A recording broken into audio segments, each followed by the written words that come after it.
This comment reminds me of sitting in the Christian church for so many years in utter confusion. Look, the gospel couldn't be preached until Jesus had died and raised again from the grave. After that, Jesus told his disciples to go preach the gospel. Really, the gospel wasn't preached until after he rose from the dead?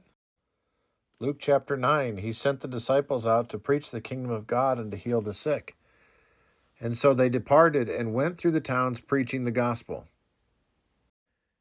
So you get confused, and yet your pastor doubles down saying the gospel was never preached before the resurrection because there couldn't be a gospel. But yet Galatians chapter 3 and verse 8 says that the gospel was preached to Abraham before Messiah ever came.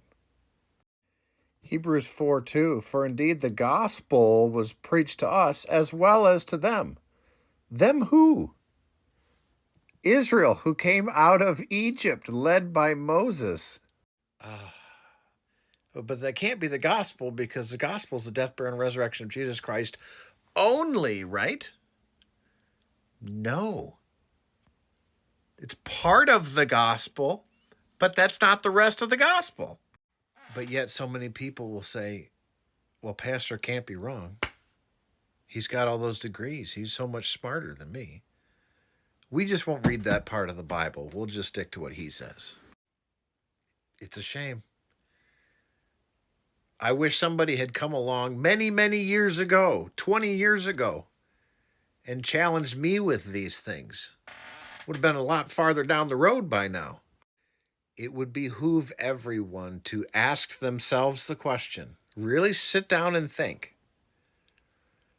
If the disciples had no idea that he was going to die, be buried, and raise again the third day, which they didn't until like 2 weeks before it happened, then how did they go out preaching the gospel?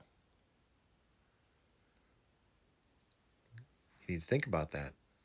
And remember, it doesn't say they went out preaching a gospel. They went out preaching the gospel. There's only one.